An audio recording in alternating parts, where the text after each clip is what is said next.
사도행전 19장 8절에서 22절까지의 말씀입니다. 받들어 읽겠습니다.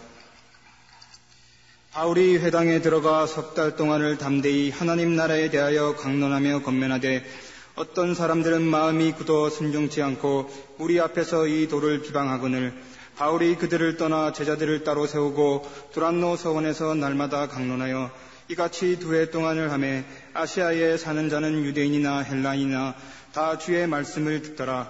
하나님이 바울의 손으로 희한한 능을 행하게 하시니 심지어 사람들이 바울의 몸에서 손수건이나 앞치마를 가져다가 병든 사람에게 얹으면 그 병이 떠나고 악기도 나가더라. 이에 돌아다니며 마술하는 어떤 유대인들이 시험적으로 악기 들린 자들에게 대하여 주 예수의 이름을 불러 말하되 내가 바울의 전파하는 예수를 빙자하여 너희를 명하노니 하더라. 유대의 한 제사장 스게와의 7 아들도 이 일을 행하더니 악기가 대답하여 가로되 예수도 내가 알고 바울도 내가 알거니와 너희는 누구냐 하며 악기 들린 사람이 그 2 사람에게 뛰어올라 억제하여 이기니 저희가 상하여 벗은 몸으로 그 집에서 도망하는지라. 에베소에 거하는 유대인과 헬라인들이 다 이 일을 알고 두려워하며 주 예수의 이름을 높이고 믿은 사람들이 많이 와서 자복하여 행한 일을 고하며 또 마술을 행하던 많은 사람이 그 책을 모아가지고 와서 모든 사람 앞에서 불사르니 그 책값을 계산한즉 은 5만이나 되더라. 이와 같이 주의 말씀이 힘이 있어 흥왕하여 세력을 얻으니라.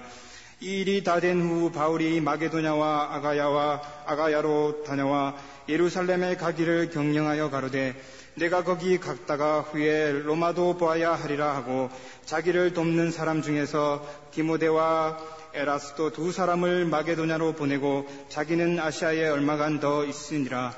아멘. 하나님께서 오늘 이 말씀을 통해서 우리에게 은혜 주시기를 원합니다. 묵시가 없으면 백성이 방자히 행한다고 경고하셨습니다. 여기에서 묵시라고 하는 말이 비존입니다. 방자히 행한다고 하는 이 히브리 원어의 뜻은 신중함이나 자제력을 상실한 경거망동을 뜻합니다. 비전이 없으면 인간은 경거망동하게 된다는 의미입니다. 비전이라고 하는 것은 눈으로 볼 수 없는 것을 볼 수 있는 통찰력을 의미합니다. 위대한 비전을 가진 시인이다. 그러면 위대한 통찰력을 지니고 있는 시인이다. 이런 뜻입니다. 따라서 비전을 가진 사람의 시선은 오늘을 뛰어넘어서 언제나 먼 곳으로 향해 있습니다. 먼 곳에 시선이 머물러 있을 뿐만 아니라 그의 시선이 맞닿아 있는 거기에 자기 자신을 부단하게 맞추기 위해서 애쓰고 노력하는 사람입니다. 흔히들 장래성이 있는 사람을 가리켜서 저 사람 비전이 있다 이렇게 말을 합니다. 바로 그 사람은 미래에 대한 통찰력을 가지고 거기에 자신을 맞추기 위해서 부단히 노력하고 있는 까닭에 그에게는 장래성이 있을 수밖에 없습니다. 그러므로 비전이 없는 인간은 방자해집니다. 비전이 없다라고 하는 것은 그의 시선이 목전에 머물러 있음을 의미합니다. 눈에 보이는 대로, 기분 내키는 대로, 감정대로, 욕구대로 살아가는 사람을 의미합니다. 그러므로 그 삶은 방자해질 수밖에 없습니다. 비전이 없으면 목회자든 교인이든 어떤 인간이든 방자해집니다. 그리스도인은 반드시 비전을 소유하는 사람이 되어야 합니다. 여기에서 우리가 유의하지 않으면 안 될 2가지 사항이 있습니다. 첫째로 비전이라고 하는 것은 드림이 아니라는 사실입니다. 미국 사람들은 비전과 드림을 구별 없이 사용하기도 합니다. 마틴 루터 킹 목사님께서 링컨 기념관 앞에서 수없이 많은 흑인들을 모아놓고 I have a dream 그 위대한 설교를 하실 때에 그때의 드림은 비전이라는 뜻입니다. 흑인과 백인이 함께 어우러져 사는 세상을 건설하는 비전을 설교하신 것입니다. 그러나 황당무계한 이야기를 할 때 미국 사람들도 꿈 깨라 이렇게 얘기합니다. 그것은 망상입니다. 이처럼 미국 사람들은 비전과 드림을 구별 없이 사용하고 있지만, 그러나 영어의 본고장인 영국에서는 비전과 꿈을 분명히 구별해서 사용합니다. 영국 수상을 역임했던 옥스퍼드 대학 출신으로서 누구보다도 영어의 본질에 밝은 사람으로 알려져 있는 존 대처 수상이 비전과 꿈의 차이를 명쾌하게 설명한 적이 있습니다. 비전이라고 하는 것은 반드시 그 비전에 상응하는 행동을 수반하기에 어떤 형태로든지 결과가 초래된다는 의미에서 꿈과 차이가 난다. 비전을 가진 사람은 통찰력을 가진 사람입니다. 그리고 거기에 자기 자신을 부단히 맞추어 가기 때문에 어떤 형태로든 가시적인 결과가 수반됩니다. 그러나 꿈은 즐기는 것으로 끝납니다.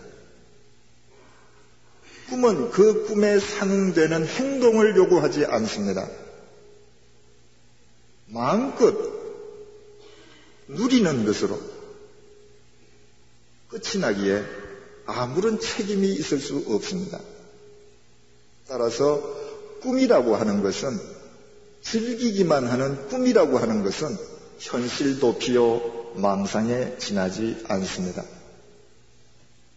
우리가 잘 아는 용어 중에 American Dream이라고 하는 말이 있습니다. 아무도 American Vision이라고 말하지 않습니다. American Dream이라고 하는 것은 아메리카 대륙이라고 하는 특정한 공간 내에서 인간이 이룰 수 있는 꿈을 이야기합니다. 모든 사람이 꿈을 다 이룰 수 있다라고 한다면 American Vision이라고 말을 할 것입니다. 그러나 American Dream입니다. 꿈을 이루는 사람은 극소수요, 나머지는 망상에 지나지 않기 때문입니다. 미국이라고 하는 곳은 꿈의 나라로 알려져 있습니다. 꿈을 실현할 수 있는 나라로 알려져 있습니다. 그러나 그 꿈 때문에 패가 망신하는 나라이기도 합니다. 한국 사람들 중에서도 얼마나 많은 사람들이 망상을 쫓아서 태평양을 건넜다가 패가 망신했습니까? 비전이 없으면 인간은 방자해집니다. 그러나 망상을 쫓으면 패가 망신합니다. 두 번째로, 비전은 앰비션이 아니라고 하는 사실입니다. 앰비션은 그 앰비션을 이루기 위해서 구체적인 행동이 수반된다는 의미에서 망상과 구별됩니다. 또 앰비션을 가진 사람들은 오늘에 안주하지 않고 무언가 새로운 목표를 세우고 나아간다는 의미에서 비전과 앰비션이 동일해 보이기도 합니다. 그러나 비전이라고 하는 것은 오늘을 뛰어넘어서 긍정적인 방향을 향한 자기 개발과 자기 가꿈입니다. 따라서 비전이라고 하는 것은 이루어지면 이루어질수록 모두에게 유익해집니다. 어떤 경우에도 해가 되지 않습니다. 그러나 앰비션이라고 하는 것은 욕망의 산물입니다. 내가 아무리 높고 먼 곳에 나의 앰비션을 설정했다 할지라도 그 근본은 욕망입니다. 따라서 그 앰비션을 이루어가는 과정이 결코 참되거나 바를 수가 없습니다. 수단과 방법을 가리지 않게 되는 것입니다. 따라서 앰비션은 성취되면 될수록 자기 자신과 타인을 해치는 흉기가 됩니다. 비전이 없으면 인간은 방자해집니다. 망상을 쫓으면 패가 망신합니다. 그러나 인간이 야망의 노예가 되면 자기 자신과 타인을 해치는 흉기가 됩니다. 우리가 결코 간과치 말아야 될 사실은 지난 2000년 동안의 교회 역사를 살펴보건대 많은 그리스도인들이 비전과 망상 혹은 야망을 혼동했었다고 하는 사실입니다. 아니, 그보다 더 심각한 것은 때때로 교회가 비전을 마치 망상인 것처럼 혹은 야망인 것처럼 부추겼던 사실이 있었다고 하는 것입니다. 몬타누스 이후에 얼마나 많은 사람들이 천년왕국이니 지상왕국이니 희한 세계니 하면서 그리스도인들로 하여금 망상을 쫓아서 현실을 도피게 했습니다. 얼마나 그 피해가 막심했으면 공산주의자들이 종교는 인민의 아편이라고 했겠습니까? 마르크스가 종교는 인민의 아편이라고 말할 때에 그 종교는 결코 불교나 힌두교를 의미하지 않았습니다. 기독교였습니다. 뿐만 아니라 유럽 서구 백인들이 얼마나 비전과 앰비션을 동일시했습니까? 그들은 자신들의 야망을 성취하기 위해서 유럽 대륙을 강탈했습니다.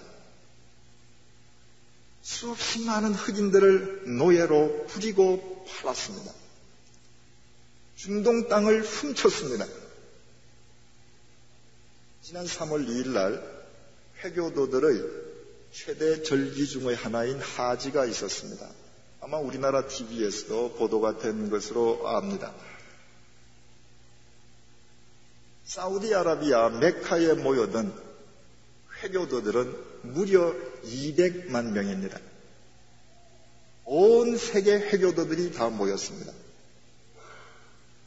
한 손에는 성경을 들고 한 손으로는 아프리카 대륙, 중동 대륙을 강탈했던 백인들이 회교도들을 똘똘 뭉치게 해주었습니다. 그들에게 있어서 그리스도인이란 그들의 삶의 터전을 빼앗는 폭도들에 불과한 것입니다. 그들은 그들을 지키기 위해서 회교를 중심으로 뭉칠 수밖에 없었습니다. 아프리카 대륙을 강탈한 백인들이 한 손에는 성경을 들고 갔지만 오히려 역으로 회교를 선교한 셈이 되었습니다. 미국으로 건너갔던 백인들 역시 마찬가지입니다. 그들에게 있어서 아메리카 신대륙 경영이라고 하는 것은 그들의 신야망 경영에 불과했습니다. 그 땅을 강탈하기 위해서 수없이 많은 인디언들을 죽였습니다. 오늘도 인디언들을 마약 중독자가 되게끔 하는 정책을 펴고 있습니다. 한 번이라도 미국을 여행하면서 인디안 집단 수용소를 한번 가본다면 언젠가 반드시 백인에게 하나님의 심판이 임할 것을 우리의 눈으로 목격하게 됩니다. 19세기 말에 클라크 박사가 삿포로에 농업학교를 세웠습니다. 거기에서 일본 청년들을 모아놓고 설교 중에 이런 말을 했습니다. Boys be ambitious. 야망을 품어라. 그 이후에 이 구호가 미국으로 역수입되었습니다. 19세기 말에서 20세기 초에 이르기까지 대부흥운동이 일어났을 때에 그 중심에는 항상 be ambitious입니다. 마치 신앙이 야망인 것처럼, 야망을 품지 아니하면 신앙이 없는 사람인 것처럼 오인되는 시기가 있었습니다. 그 이후에 오늘날 미국 사회는 어떤 사회가 되었습니까? 불과 30년 전에 미국의 닉슨 대통령은 거짓말 같은 거짓말도 해보지 못한 채에 탄핵 위기에 몰려서 스스로 사임했습니다. 우리의 관점에서 보면 거짓말도 아닙니다. 그로부터 30년이 지난 오늘날은 어떻습니까? 클린턴 현직 대통령은 자신의 집무실에서 딸과 같은 여인을 희롱하고 거짓말했음이 만천하에 밝혀졌음에도 불구하고 그는 현직 대통령 자리를 지키고 있습니다. 미국의 도덕은 그만큼 붕괴되었습니다. 미국은 허물어집니다. 대통령이 거짓말을 하고 그 자리를 지키는데 어느 공무원이 정직해지겠습니까? 그 대통령을 보고 크는 어떤 초등학생이 정직하게 살아가겠습니까? 미국을 여행하신 분들은 아실 것입니다. 대도시 밤거리는 걸을 수가 없습니다. 백인들도 걷지 못합니다. 왜 그렇습니까? 흑인들이 무섭기 때문입니다. 소련 붕괴 이후에 미국은 세계 유일의 초강대국입니다. 미국이 갖고 있는 핵무기만으로도 온 세계를 초토화시킬 수 있습니다. 그러나 그 강력한 무기를 갖고 세계에서 슈퍼파워를 지니고 있는 미국 대통령의 권력도 자국의 밤거리의 안전을 지키지 못합니다. 그들의 야망으로 인해서 흑인에게 지었던 죄값으로 그들은 밤거리를 흑인에게 빼앗겼습니다.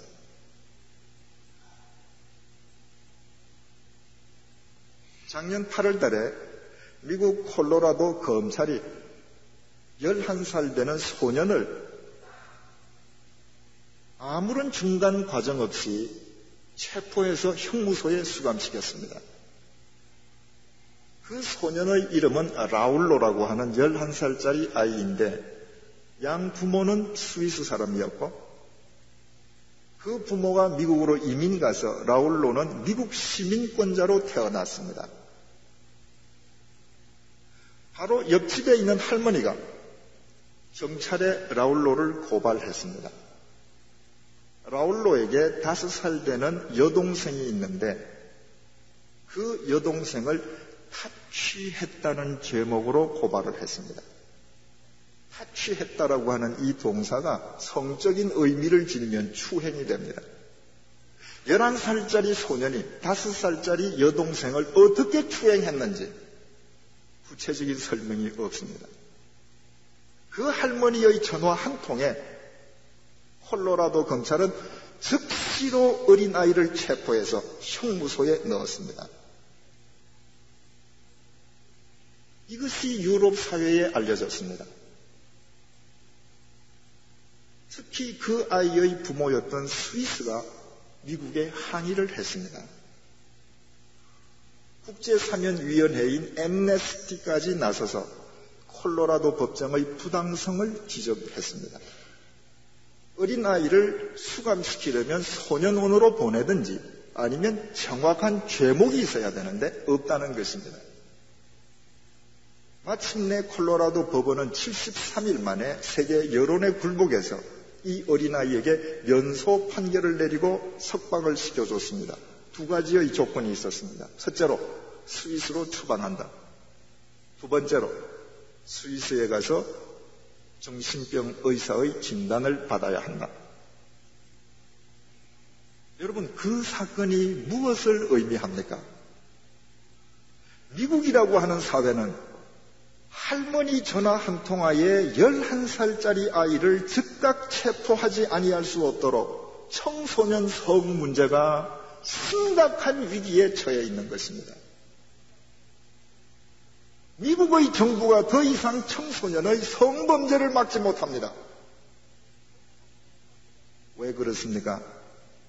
비전을 앰비션과 혼동한 결과입니다. 비전이 없으면 인간은 방자해집니다. 망상을 쫓으면 패가 망신합니다. 야망을 쫓으면 그 인간은 자신과 타인을 동시에 해치는 흉기가 됩니다. 그리스도인은 목회자는 비전을 가지는 사람이 되어야 합니다. 문제는 내가 어떻게 비전을 갖는가 하는 것입니다. 내가 자리에 앉아서 비전을 찾으려고 하면 그것은 거의 100% 망상 아니면 앰비션에 지나지 않게 된다는 것입니다. 그러면 어떻게 그리스도인으로서 목회자로서 비전을 갖습니까? 우리는 중요한 사실을 먼저 인정해야 합니다. 여러분들이 지금 갖고 있는 비전, 그것은 아무런 의미가 없다는 사실입니다.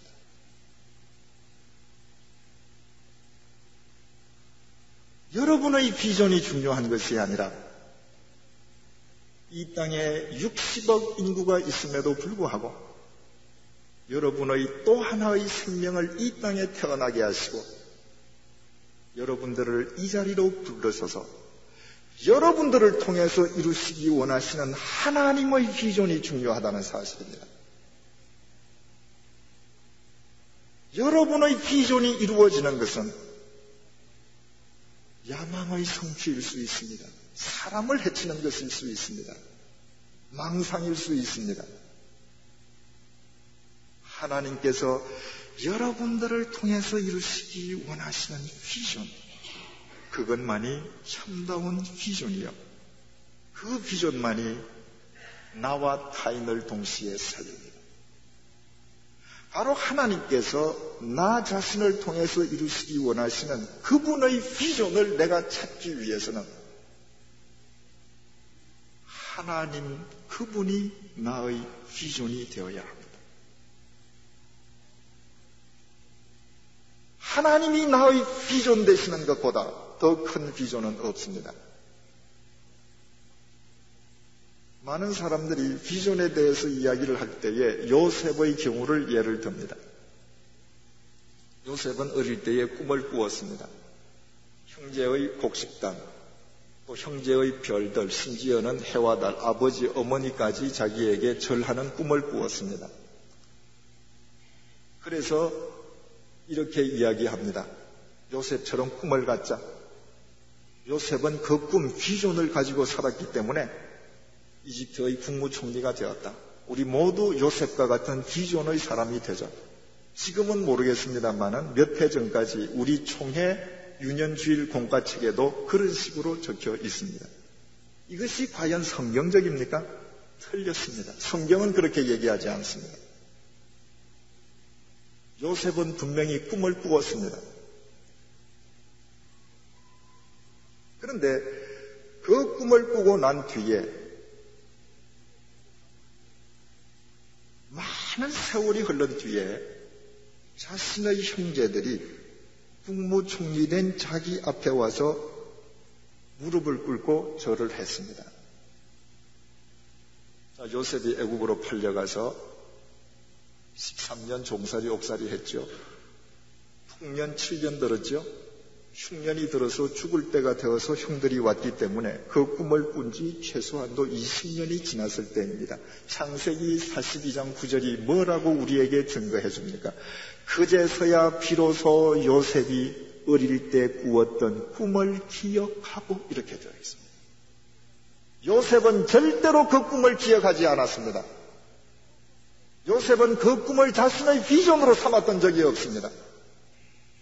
한번 생각을 해보십시오. 가나안 부잣집에서 아버지의 총애를 받고 혼자 때때옷을 입고 살던 요셉이 어느 날 형들의 모함에 팔려서 애굽으로 종살이를 합니다. 종살이로 팔려갑니다. 거기에서 억울하게 옥살이를 합니다. 만약에 형들이 자기에게 절하는 것 자체를 자신의 비전으로 삼았더라면 어떻게 그 종살이를 감당합니까? 어떻게 옥살이를 합니까? 그 상태를 모면하기 위해서 탈출하려다가 체포되어서 곤욕을 치르든지 아니면 종살이, 옥살이를 이기지 못해서 정신병자로 죽었을 것입니다. 창세기 39장 2절은 이렇게 이야기합니다. 요셉이 보디발의 집에 팔려간 뒤에 하나님께서 요셉과 함께 하심으로 요셉이 형통한 자가 되어 무엇을 의미합니까? 요셉은 그 상황 속에서 자신이 꾸었던 꿈을 비전으로 삼았던 것이 아니라, 그 망상이나 야망에 빠졌던 것이 아니라, 그 상황 속에서 하나님을 비전으로 삼았던 것입니다. 하나님을 비전으로 삼았을 때에 그는 옥살이도 이길 수 있었고 종살이도 이길 수 있었습니다. 그리고 마침내 그가 당시 인류를 기근에서 구원해낼 수 있는 하나님의 도구가 될 만한 자격을 갖추었을 때에 하나님께서는 요셉을 통해서 당시의 인류를 구원하시려던 당신의 비전을 실현하실 수 있으셨던 것입니다. 오늘 우리가 읽었던 본문 사도행전 19장은 바울 사도가 로마 복음화의 위대한 비전을 갖게 되는 순간입니다. 많은 사람들이 사도 바울은 처음부터 로마 복음화의 비전이 있었던 것으로 생각합니다. 그래서 바울과 같은 비전을 갖자고, 비전 있는 청년이 되자고 설명을 합니다. 이것도 과연 성경적인 이야기입니까? 다메섹으로 가던 사울이 꼬꾸라졌습니다. 비늘이 벗겨집니다. 이제 주님을 만났습니다. 그 청년 속에 자신이 만난 주님을 전하고픈 자신의 꿈이 솟구쳤습니다. 그 다메섹에서 전했습니다. 예수가 그리스도라고요. 결과는 어떠했습니까? 유대인들이 죽이려고 했습니다. 그래서 밤중에 광줄이 줄에 매달려서 도망가야만 했습니다. 예루살렘으로 올라가서 사도들을 만나서 뭔가 새로운 일을 도모해 보려고 했습니다. 그런데 사도들 주위에 있는 사람이 저 사람 위험한 사람입니다. 예수 믿는 사람들 핍박하던 사람들입니다. 무슨 흉계를 꾸미려고 할지 모르니까 만나지 마십시오. 바나바가 신원 보정을 하고서야 겨우 사도들을 만날 수 있었습니다. 그러나 거기에서 자기를 써주는 사람이 없었습니다. 아라비아 광야로 가서 무려 3년 동안 경건 훈련을 스스로 했습니다. 아무도 자기를 불러주지 않습니다. 다소 자기 집으로 내려갔습니다. 낙향해서 하루 이틀 지났습니다. 어느 날 뜻하지 않게 안티옥 교회에 바나바 목사가 찾아왔습니다. 그리고 자신과 함께 공동 목회를 하자고 했습니다. 그때까지 바울은 안티옥 교회의 목사가 되리라는 생각을 해본 적이 없습니다. 공동 목회를 했습니다. 어느 날 교인들이 우리 선교합시다. 그리고 목사님이신 바나바 목사님, 바울 목사님 두 분이 선교사로 가십시오. 그는 선교사가 될 꿈을 가진 적이 없습니다. 파송되었습니다.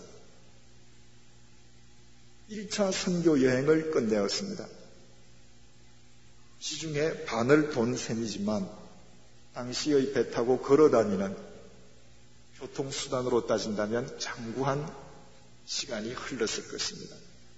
그래서 도착한 뒤에 자기네들이 1차 선교 여행지에 돌아다녔던 그 곳이 어떠한지 다시 한번 바나바와 가보기로 약속을 했습니다. 그런데 느닷없이 바나바와 대판 싸움이 벌어졌습니다. 2차 선교 여행을 갈 때 마가를 데리고 갔는데 마가가 중도에서 피곤하다며 되돌아가 버립니다. 바울은 그처럼 무책임한 청년을 또 데리고 갈 수 없다고 얘기했습니다. 바나바는 마가가 자신의 조카이기 때문에 데려가야 된다고 우겼습니다. 두 사람 대판 싸웠습니다. 헤어졌습니다. 그래서 바나바는 마가를 데리고 1차 선교 여행지 사이프러스 섬으로 내려갔습니다. 자신과 싸운 바나바가 사이프러스 섬으로 갔기 때문에 바울은 그곳으로 갈 수 없어서 할 수 없이 반대 방향 터키 쪽 위로 올라갔습니다.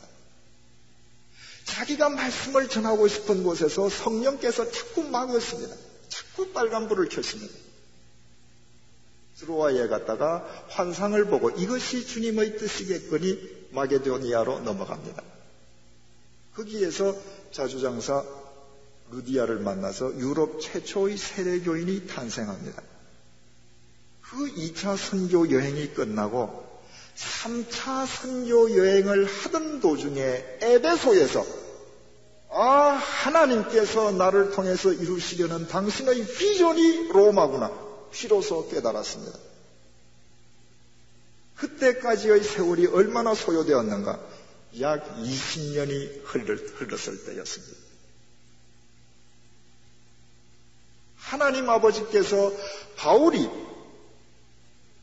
로마 제국 한 나라의 역사를 바꿀 만한 하나님의 도구로 성숙해질 때에 하나님께서는 그를 통해서 로마 제국을 새롭게 하시려는 당신의 비전을 이루셨던 것입니다. 그때까지 바울의 비전은 무엇이었는가? 하나님이 그의 비전이었습니다. 가라 하시면 가고, 가라 하시는 곳이면 돌이 날라와도 가고, 가지 말라는 곳이면 거기에 아무리 안일함이 있더라도 가지 않았습니다. 하나님만을 비전으로 삼았기 때문입니다. 만약에 바울이 다메섹에서 주님을 만나는 그 순간부터 로마 복음하라는 비전을 갖고 있었더라면, 그래서 먼저 로마로 뛰어들어갔더라면 그는 결코 오늘날 우리가 아는 사도 바울이 되지는 못했을 것입니다. 하나님을 비전으로 삼을 때에 하나님께서 그를 훈련시키시고 그를 통하여 하나님의 비전을 친히 이루셨던 것입니다. 비전이 없으면 인간은 방자해집니다. 망상을 쫓으면 패가 망신합니다. 야망의 노예가 되면 자신도 해치고 남도 해칩니다. 우리는 비전의 사람이 되어야 합니다. 하나님을 비전으로 삼아야 합니다. 내가 하나님을 비전으로 삼아서 나를 통해서 이루시기 원하시는 하나님의 비전을 이루어드리는 도구가 되기 위해서 우리가 유념해야 될 5가지 사항이 있습니다. 첫째로 하나님의 비전은 삶의 현장에 주어진다고 하는 사실입니다. 여러분, 바울이 절대로 책상 앞에서 나의 비전이 무엇인가 골똘히 생각하다가 로마의 비전을 얻은 것이 아닙니다. 만사를 제쳐놓고 산에 올라가서 금식하며 산기도하다 비전을 얻은 것이 아닙니다. 이때에도 에베소에서 두란노소원에서 밤낮으로 말씀을 가리키고 밤낮으로 병든 자를 치유하는 주님의 도구로 주어진 삶에 충실하다가 자신을 통해서 이루시기 원하시는 하나님의 비전을 그는 받았습니다. 우리의 인생이란 마치 하얀 백지 위에 매일 하루하루를 색종이로 모자이크하는 것과 똑같습니다. 하나님께서 나를 통해서 이루시려는 궁극적인 하나님의 비전이 무엇인가 지금 알 수 없습니다. 그러나 주어진 나의 삶의 현장에서 매일매일 최선을 다해서 하루하루 색종이를 붙여갈 때 어느 날 그 글자가 보입니다. 바울은 20년 만에 자기 인생판에서 로마라는 하나님의 비전의 글을 보았습니다. 여러분, 비전은 절대로 삶과 괴리되지 않습니다. 하나님을 비전으로 삼은 사람은 누구보다도 지금 주어진 삶의 현장에 충실한 사람이어야 합니다. 어제 말씀드렸듯이 현세주의자여서가 아니라 하나님의 비전을 이루기 위한 도구이기 때문입니다. 잊지 마십시오. 하나님의 비전은 절대로 허공 속에서 이루어지지 않습니다. 하나님의 비전은 인간을 위한 비전이요, 인간의 삶 속에서의 비전입니다. 그러므로 지금 내게 주어진 삶의 현장, 지금 주어진 나의 삶에 대해서 누구보다도 그 삶의 현실을 적극적으로 받아들이지 아니하고서는 하나님을 비전으로 삼은 자일 수도 없고, 하나님께서 이루시기 원하시는 비전을 읽을 수도 없습니다. 두 번째로, 하나님을 비전으로 삼은 사람들은 오늘은 바로 내일을 위한 예비라는 사실을 인식하면서 살아가야 합니다. 하나님께서 나를 통해서 이루실 당신의 비전이 있으십니다. 그것이 언젠가는 모르지만 미래라는 의미로서 내일입니다. 그렇다면 그 내일이 내게 당도하기까지 오늘은 반드시 거쳐야 할 과정입니다. 그날을 위한 오늘은 예비입니다. 그렇다면 지금 내게 주어져 있는 모든 것이 소중함을 깨달아야 합니다. 지금 내게 있는 모든 것은 하나님의 비전을 이루기 위한 하나님의 도구들입니다. 여러분, 여러분들의 외모, 하나님께서 친히 여러분들을 위해서 만들어 주신 것입니다. 지금 이태리에서 유럽 성악계에 새로운 태양처럼 떠오르는 한국 여성이 한 명 있습니다. 푸치니가 작곡한 나비 부인의 주인공입니다. 처음부터 주인공으로 발탁이 되었습니다. 어느 정도로 그 여인이 사람들의 호평을 받는가 하면 오스트리아나 독일에서 공연이 있으면 신문에서 이제야 비로소 나비 부인을 찾았다, 이렇게 했습니다. 나비 부인은 본래 일본 여자 아닙니까? 그 극 속에서. 그리고 유럽 사람들이 오페라를 관람하다가 굉장히 감동을 받으면 물론 박수를 치지 않습니까? 일어서서 박수도 치죠. 더 감동을 받으면 발로 바닥을 굴립니다. 그분이 공연이 끝나면 관객들이 일어서서 발로 바닥을 밟습니다. 그분이 공연을 하는데 얼마나 관객들이 연극으로 보지 않고 그것을 사실로 받아들이느냐 하면, 나비 부인을 버린 미국 남자가 있지 않습니까? 그 극 속에. 그 사람 이름이 뭐죠? 예? 그 극 속에 나오는 그 사람 이름이 뭐죠? 미국 남자? 예, 가 있습니다. 그 미국 남자가 그 일본에 가서 잠시 근무하는 동안에 일본 여인을 데리고 놀다가 버린단 말이에요. 이제 그 비극 아닙니까? 그 연극이 끝나면 관객들이 분장실을 찾아가는 거예요. 그리고 그 미국 오페라 가수를 잡고 너 그러면 안 돼, 이러는 거예요. 그 정도로 사람에게 감동을 주는 오페라 가수가 탄생을 했습니다. 여러분, 지금 현재 이태리에만 성악을 하고서 할 일이 없는 한국 사람이 3,000명입니다. 유럽 사람들은 얼마나 많겠습니까? 그런데 한 극장에서 주연으로 발탁된다고 하는 것은 참 어려운 일이거든요. 이분이 이태리로 유학을 가서 수년 동안을 성악을 공부를 했습니다. 그리고 내가 아직까지 빛을 못 보는 것은 내 눈 때문이구나.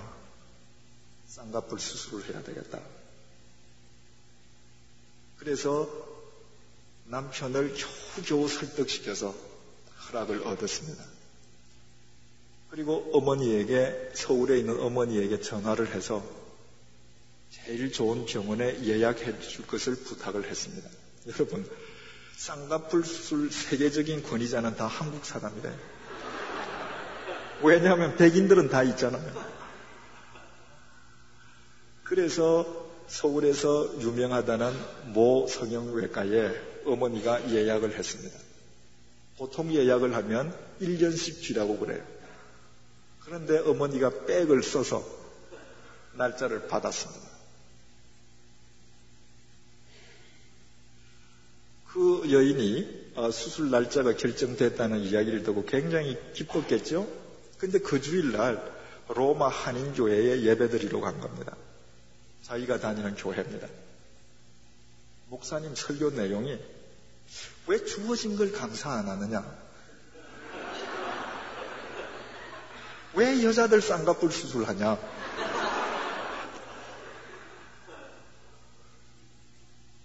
쌍꺼풀 수술했다가 나중에 죽어서 하늘나라 갔는데 하나님이 네가 누구냐?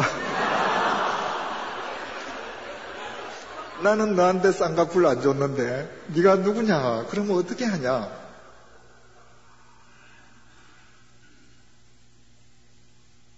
여러분, 오늘날 목회자를 비롯해서 한국 교인들의 문제가 뭡니까? 세계 어느 그리스도인들보다도 성경 많이 알잖아요? 공부 많이 하잖아요? 적용하지 않는 겁니다. 자기에게. 즐기는 것으로 끝납니다.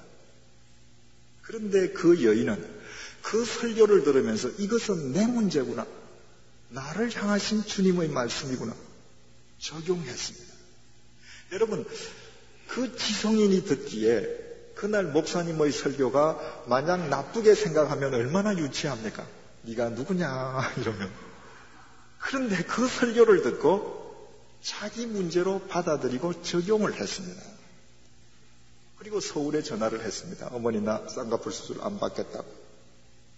이번에는 어머니가 화를 냈어요. 이거 어렵게 받은 날짜인데 받으라고. 안 받는다고. 수술을 받지 않았기 때문에 바로 수술하기로 결정되어 있던 그날에 열리는 콩쿠르에 참석을 했습니다. 그 콩쿠르에서 대상을 받았습니다. 그 콩쿠르 현장에 독일의 유명한 극장의 극장장이 앉아 있었습니다. 그 자리에서 나비 부인으로 발탁이 되었습니다. 조연도 해본 사람이 없는 경험을 가지고 주연을 하려니까 얼마나 실수가 많습니까? 참 부끄럽잖아요. 그래서 극장장에게 어느 날 물었습니다. 나처럼 서툰 사람을 왜 이렇게 처음부터 주연으로 당신이 뽑았느냐고. 그 극장장 대답이 네 눈 때문에. 본래 나비 부인은 일본 여인이지만 일본 여인의 가창력은 한국 사람에 비해서 떨어진답니다. 그래서 유럽에서 인정을 못 받는 데입니다. 그뿐만 아니라 일본 여자는 100% 쌍꺼풀 수술을 했다는 겁니다. 그래서 일본 여자를 무대 위에 올려놓으면 유럽 관객이 볼 때에 일본 여자로 보이지를 않는다는 겁니다. 그런데 너 같은 가창력을 가진 사람으로 쌍꺼풀 없는 동양 여자를 처음 봤다는 것입니다. 그 이후에 그분은 무대 위에서 나비 부인을 노래하지 않습니다. 하나님을 노래하는 것입니다. 여러분, 하나님께서는 지금 여러분들에게 주신 외모, 여러분들의 머리 색깔, 여러분들의 눈 모양, 얼굴 모양으로 하나님의 비전을 이루시기 원하십니다. 목회자가 자기 외모에 대해서 열등감을 가지면 사람을 바르게 보지 못합니다. 사람을 바르게 쳐다보지 못하면, 눈과 눈이 마주치지 못하면 성령의 역사는 제한됩니다. 목회자가 자기 외모에 대해서 열등감을 가지면 그 열등감은 어느 순간인가 교인을 해치는 흉기로 들어갑니다. 엘리사가 엘리야로부터 갑절의 영감을 받았습니다. 그리고 엘리야의 겉옷을 쳤을 때에 요단강이 갈라졌습니다. 한 개인을 위하여 요단강이 갈라진 것은 유일합니다. 그 직전에는 엘리야, 엘리사 두 사람이었습니다. 그 정도로 영감이 풍부했던 엘리사가 그 직후에 무엇을 했습니까? 자기의 외모를 놀리는 사람들 42명을 저주해서 그 자리에서 죽여버렸습니다. 하나님께서는 쌍꺼풀 있는 사람을 통해서도 그의 용모를 통해서도 역사하시지만 하나님은 우리의 외모를 통해서도 역사하십니다. 우리 한 사람 한 사람은 결코 하나님의 실패작이 아닙니다. 그때 우리는 어디서나 당당하게 주님의 증인들이 될 수 있습니다. 지금 여러분들에게 어떤 상황이 주어져 있습니까? 그 모든 상황이 소중함을 알아야 합니다. 그 상황을 거치는 것이 하나님의 비전이 이루어지는 길이라는 사실을 알아야 합니다. 여러분, 우리나라에 천재 국수 중에 이창호라고 있지 않습니까? 정말 한중 일일이 바둑의 모든 역사를 다 갖고 있습니다만은 그 바둑의 세계에서 이창호 기사 같은 사람이 없다고 그래요. 얼마 전에 모 일간지 기자가 이 이창호 기사의 괴력이 어디에서 나오는가? 그의 어린 시절부터 쭉 현지를 찾아가서 취재해서 발표한 적이 있었습니다. 전주에 있는 이창호 국수가 어릴 때 태어났던 집을 가니 바로 그 집은 할아버지, 아버지 2대에 걸쳐서 60년 동안 시계방을 경영하는 집이었습니다. 이창호 어린이는 이 땅에 태어나면서부터 수없이 많은 시계의 초침 속에서 살아온 것입니다. 웃는 분들은 이유를 아시죠? 이창호 국수의 강점은 끝내기에 있습니다. 다진 바둑을 끝내기 위해서 역전시킵니다. 일단 초읽기에 들어가면 모든 기사는 초조해집니다. 페이스를 읽습니다. 이창호 국수는 어머니의 태 속에서부터 듣던 소리이기 때문에 전혀 문제가 없습니다. 여러분, 이런 것을 한번 생각해 보십시다.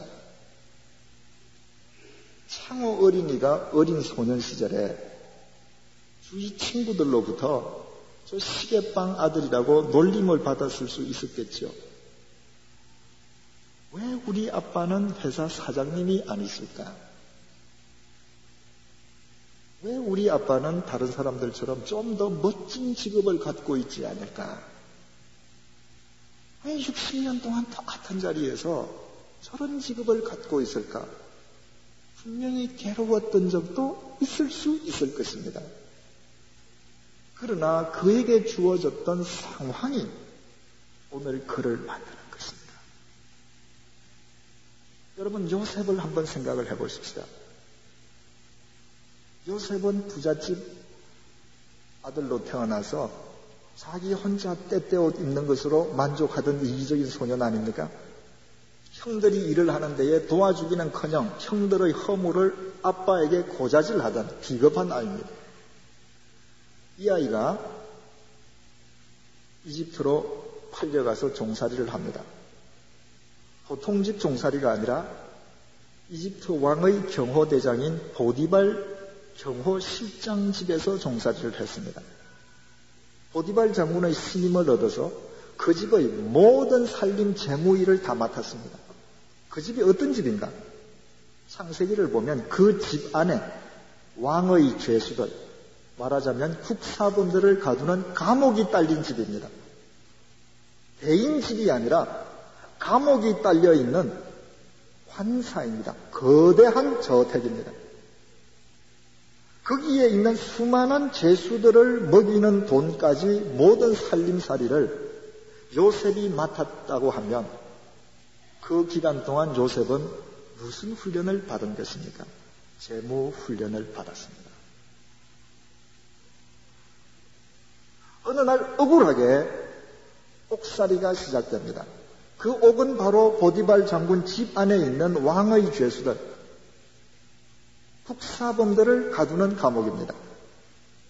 그 감옥에서 옥살이를 하면서 또 신임을 얻어서 모든 죄수들을 관리하게 되었습니다. 무슨 훈련을 받았습니까? 인사관리 훈련입니다. 정치 수업입니다. 여러분, 착각하지 마십시다. 요셉은 절대로 꿈 한 번 잘 꾸어서 국무총리가 된 사람이 아닙니다. 13년 동안 하나님께서 주신 상황 속에서 철저하게 훈련을 받은 결과 국무총리가 되었습니다. 그 당시 이집트 전역에서 요셉만큼 국무총리가 될 만한 훈련을 제대로 거친 사람이 없었기에 그가 되었습니다.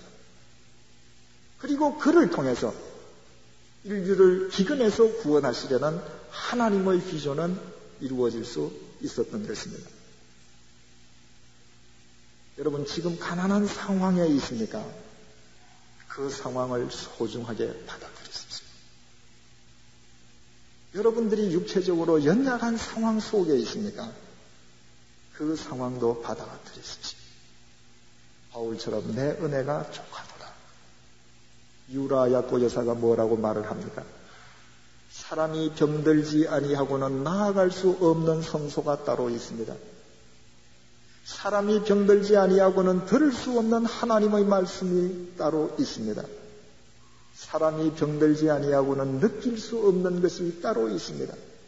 아, 인간이 병들지 않고서는 인간이 될 수 없습니다. 내가 병들므로, 연약함으로 건강할 때보다 오히려 하나님에 의해 더 가다듬어지는 것입니다. 내게 주어진 모든 상황을 내가 은혜로 받아들이고 수용할 때 그것을 극복할 수 있으며 그 과정에서 우리는 하나님의 비전을 이루어드리는 하나님의 도구로 빚어져 가는 것입니다. 여러분들에게 지금 무엇이 있습니까? 손안에. 그것이 소중한 줄 아십시오. 모세가 출애굽의 대업을 이룰 때에 그의 손에 있었던 것은 마른 지팡이 하나입니다. 그것이 모세의 유일한 전재산입니다. 나머지 그에게 속해 있었던 모든 것은 장인 것입니다. 그는 40년 동안 처가살이 했습니다. 자신의 유일한 재산은 나무 막대기 하나입니다. 그러나 그 막대기로 홍해를 가리켰을 때에 홍해는 갈라졌습니다. 반석을 쳤을 때에 생수는 터졌습니다. 다윗이 무엇으로 골리앗을 이겼습니까? 사울의 갑옷으로 이겼습니까? 아닙니다. 평소 그의 손에 익었듯 발 앞에 있는 물맷돌로 이겼습니다. 1863년에 태어날 때는 노예의 자식으로 태어나서 자신의 생년월일조차 알지 못한 채 태어났다가 1943년에 1860년경에 태어날 때는 자기 생년월일도 모르고 태어났다가 1940년에 죽을 때에는 미국 흑인과 백인을 망라해서 전 미국인의 존경을 받았던 최초의 흑인이 있습니다. 조지 워싱턴 카바 박사입니다. 미국 최고의 농학자였고 계몽가였고 최고의 크리스찬이었습니다. 마틴 루터 킹 목사님을 싫어하는 백인들은 있습니다. 그러나 조지 워싱턴 카바는 인종을 뛰어넘어 모든 미국인으로부터 사랑을 받습니다. 한때 미국 남부는 면화 재배로 유명했습니다. 그런데 면화를 재배하면 이 면화는 땅 속에 있는 질소를 잡아먹습니다. 땅이 황폐해집니다. 그러면 이 면화를 재배하기 위해서는 새로운 땅을 개간해야 합니다. 그러면 몇 년 재배함과 동시에 그 땅은 또 못 쓰게 됩니다. 미국 남부의 땅 거의 모두가 질소를 잃어서 황폐하게 되었습니다. 미국 2분의 1 경제가 타격을 입게 된 것입니다. 그때 조지 워싱턴 카바 박사가 질소가 없어진 땅에 땅콩을 심으면 땅콩 재배도 잘 될 뿐만 아니라 없어진 질소가 회복된다는 사실을 연구해내어서 알았습니다. 그래서 그의 권유에 따라서 연화 재배를 하던 남부의 모든 농장들이 땅콩을 심기 시작했습니다. 카터 대통령의 땅콩 농장도 다 그때 시작되는 것입니다. 문제가 또다시 생겼습니다. 땅콩을 심었더니 정말 카바 박사의 말대로 땅콩도 풍년이 들었고 땅도 다 되살아났습니다. 그런데 산더미처럼 쌓여있는 땅콩을 처분할 길이 없습니다. 땅콩 때문에 또 망하게 생긴 것입니다. 그 사실을 알게 되었을 때 카바 박사가 얼마나 괴로웠겠습니까? 자기 말을 듣고 수없이 많은 남부의 사람들이 땅콩을 심었는데 그들이 땅콩으로 인해서 고통을 받는다는 것이 그에게 얼마나 큰 괴로움이었겠습니까? 그 당시 자신의 심정을 자신의 전기 속에 이렇게 기록하고 있습니다. 나는 어찌할 바를 모르고 마음이 괴로워서 10월 어느 날 새벽 해 뜨기 전에 산속으로 들어가서 거닐다가 동쪽에서 떠오르는 해를 보고 오 하나님이시여 당신은 무엇을 하시려고 이 우주를 창조하셨습니까? 하고 외쳤습니다. 하나님께서는 나에게 너는 너의 작은 소견을 가지고 너무 큰 것을 알려고 하지 말고 내게 알맞는 것을 물어보아라 하셨습니다. 그래서 나는 사람을 무엇에 쓰시려고 세상에 두셨는지 말씀해 주십시오 하고 물었습니다. 그때에 하나님께서는 너는 아직도 내가 감당치 못할 큰 것을 묻고 있구나. 그런 쓸데없는 것은 묻지 말고 내가 마음속으로 진정 원하고 있는 것이나 말해 보려무나 하셨습니다. 나는 너무도 음숙해졌습니다. 한참 만에 나는 마지막으로 말씀드렸습니다. 하나님, 당신은 무엇을 하시려고 땅콩을 심게 하셨습니까?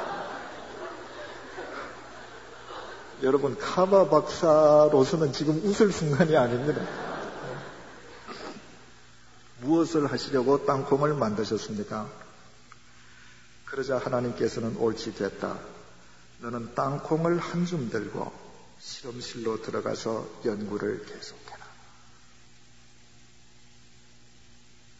이 산에서 돌아와서 카바 박사는 땅콩을 한 줌 들고 자신의 실험실로 들어갔습니다. 그리고 밤낮으로 실험실에서 연구해서 땅콩 마가린, 땅콩 버터, 땅콩 구두양, 땅콩 크림, 땅콩 식용유, 무려 105가지의 식용품과 200가지의 실용품을 만들었습니다. 그 카바 박사가 발견해온 모든 기술로 남부 경제가 되살아났습니다. 흑인이고 백인이고 모든 남부 사람들이 다시 살게 되었습니다. 그러나 카바 박사는 단 1원의 로얄티도 받지 않았습니다. 그것은 자신의 기술이 아니라 자신의 재주가 아니라 자신을 통해서 남부 미국인을 구원하시려는 하나님의 비전이었음을 그는 알았기 때문입니다. 여러분 생각을 해보십시오. 카바 박사가 한 줌의 땅콩을 들고 실험실로 들어갈 때에 그 땅콩의 가치가 몇 불이나 했겠습니까? 10불을 했겠습니까? 5불을 했겠습니까? 하찮은 것입니다. 그러나 지금 내 손 안에 든 것의 귀함을 알았을 때에 그를 통해 이루시려는 하나님의 비전은 이루어졌습니다. 여러분의 손 안에 지금 들어있는 것, 여러분의 주머니 안에 지금 들어있는 것, 그것이야말로 하나님의 소중한 도구임을 알 때 하나님의 비전은 우리의 삶을 통해서 이루어져 가는 것입니다. 세 번째로 하나님을 비전으로 삼은 사람은 끊임없이 자기 지경, 자기 세계를 확장시켜 가야 합니다. 자기 세계를 키워간다라고 할 때에 첫째 영성의 세계를 생각할 수 있습니다. 이것은 이미 지난 3시간에 걸쳐서 말씀드렸으니까 따로 말씀드릴 필요가 없겠습니다. 끊임없이 영성의 세계를 키워가야 합니다. 우리말에 얼굴이라고 하죠. 우리 앞면을. 이 얼굴이라고 하는 우리말은 얼꼴에서 나왔다고 합니다. 얼이 무엇입니까? 우리의 영입니다. 꼴. 우리의 영을 담는 꼴이라는 것입니다. 여러분, 여러분의 영성이 깊으면 여러분의 영은 여러분의 얼굴의 모습을 나타냅니다. 영성이 깊은 사람이 절대로 무자비한 표정을 갖지 않습니다. 거친 표정으로 살아가는 사람이 결코 깊은 영성을 가질 수 없습니다. 우리의 영은 보이지 않습니다. 그러나 여러분의 영은 여러분의 얼굴을 통해서 보입니다. 우리는 끊임없이 우리의 영성을, 얼꼴을 키워가야 합니다. 두 번째로 사람의 세계를 키워가야 합니다. 이것도 낮에 진설정에서 말씀을 드렸습니다. 여러분들 가만히 한번 생각을 해보십시오. 지난해에 비해서 올해에 여러분들과 성격이 틀리고 생각이 틀리는 사람을 얼마나 더 친하게 지내고 있습니까? 세월이 흘러갈수록 여러분들과 똑같은 사람들만 여러분들이 사귄다면 여러분들은 결코 헬라파 유대인이 될 수 없습니다. 하나님의 비전을 이루어드릴 수가 없습니다. 아까도 말씀드렸습니다. 하나님의 비전은 허공에서 이루어지는 것이 아니라 인간을 위해 인간의 삶 속에서 이루어집니다. 나를 통해서 어떤 사람에게 하나님의 비전이 이루어질지 모릅니다. 사람의 지경을 끊임없이 키워갈 때 그 사람이 하나님을 비전으로 삼은 사람이 됩니다. 자기 세계를 확장시켜 가야 된다라고 할 때 세 번째로 자연의 세계를 확장시켜 가야 합니다. 고려대학교 총장을 역임하셨던 홍영식 박사가 쓰신 책 중에 이런 내용이 들어있습니다. 한국과 중국이 수교가 되기 전에 그분이 중국을 방문했을 때입니다. 비행기를 타고 중국 내륙을 여행하는 중에 비행기가 한 공항에 내려서 급유를 하는 도중에 갑자기 승객들을 다 내리라고 합니다. 이유인즉슨 그 도시의 공산당 간부가 출장을 간다고 비행기를 차출했다는 것입니다. 그럼 출장 갔다 언제 오느냐? 모른다는 거예요. 어떻게 해야 되느냐? 기다려야 된다는 겁니다. 그분을 안내했던 중국인이 묻습니다. 박사님, 여기서 비행기가 뜰 때까지 기다리시겠습니까? 며칠이고 아니면 제일 가까운 기차역에 가서 기차를 타고 가시겠습니까? 기차 타고 가자. 택시를 타고 제일 가까운 기차역으로 갔습니다. 10시간이 걸렸습니다. 제일 가까운 기차역이 10시간입니다. 10시간이면 우리 개념으로 부산을 왔다 가는 시간입니다. 여러분, 10시간 동안 한 나라의 끝에서 끝을 갔다 왔다 하는 이 땅에서 사는 우리의 사고와 제일 가까운 여기 10시간 거리에 있는 중국인의 사고가 같을 수 있겠습니까? 여러분들이 그 산하를 보지 않고 중국 사람을 이해할 수 있겠습니까? 한국의 산하의 특징은 산을 넘으면 또 산입니다. 첩첩산중입니다. 그래서 산을 넘는 것을 포기합니다. 그리고 내 산자락, 같은 산자락 아래에 있는 그 사람들만 내 편이에요. 저 산자락에 있는 사람은 내 사람이 아닙니다. 그래서 우리는 끊임없이 분열합니다. 베를린, 파리, 워싱턴, 런던, 로마, 세계를 지배했던 나라 수도의 특징이 무엇인지 아십니까? 산이 없습니다. 하늘만 보입니다. 있다면 조그만 구름이 있을 뿐입니다. 그 넓은 하늘을 보면서 그들은 큰 사고를 갖는 것입니다.